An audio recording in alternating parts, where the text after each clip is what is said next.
जो कानून ये आपके खिलाफ जो भी नियम बना रही है उसके ऊपर आप धरना दीजिए। 7 लाख रुपए और 10 साल की सजा कैसे करेगा? या 5,000 रुपए में ड्राइवरी एक नौकरी कर रहा अपने बच्चे पाल रहा है, वो क्या खेती बेचेगा? With the nationwide transportation strike entering its second day on Tuesday, vehicles lined up outside petrol pumps as fuel supply was impacted in cities across the country. The 3-day strike was launched by truck, bus and tanker drivers to protest against the stringent jail and fine regulations under the newly launched Bharatiya Nyaya Sanhita for hit-and-run cases. In Maharashtra, the state government has requested police to ensure an uninterrupted supply of petrol and diesel.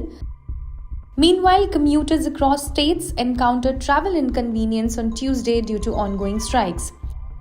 Since Monday, protesters have blocked roads and highways across states like Gujarat, Rajasthan, Maharashtra, and MP. Concerned locals hurried to petrol pumps in various cities, fearing disruptions in fuel supply due to the agitation.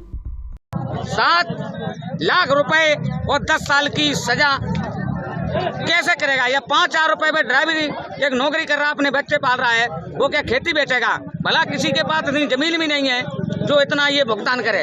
इसलिए हमारा सभी ड्राइवरों से अनुरोध है कि ये एकता बनाए रखें और इस कानून को वापस लेने का रिक्वेस्ट करें। अपनी स्वतः हड़ताल करे हुए हैं, क्योंकि मजदूर को जब मजदूरी मिलती है उससे भरण पोषण नहीं हो रहा है तो कहाँ से कर देंगे, कहाँ से जुर्माना भरेंगे? अपने बच्चों को बेच के थोड़ी जुर्माना भर सकते हैं हम लोग। इसलिए हम लोग स्वतः अपनी हड़ताल पर हैं। बसों की हड़ताल चल रही है, दूर दूर से आना पड़ रहा है। पहले रास्तों से भी बसें मिल जा रही थी, लेकिन अभी बस अड्डों पे ही आना पड़ रहा है। वहाँ से ही जाके बस की बड़ी प्रॉब्लम सी हो रही है थोड़ी। पूना नासिक से जो माल आता है 100 गाड़ियाँ था, उसमें से 30 ही गाड़ियाँ आ रहा है। वो भी कल 2 दिन में नहीं आएगा। कुछ असर होगा वो मालूम नहीं है।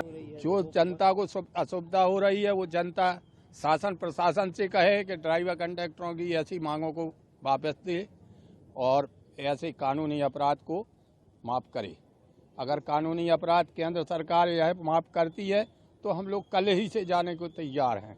Now, under the new law which replaced the colonial-era Indian Penal Code and was introduced by the Home Minister Amit Shah in the last Parliament session, the drivers who cause a serious road accident by negligent driving and run away without informing the police or any official from administration can face punishment of up to 10 years or a fine of 7 lakh rupees.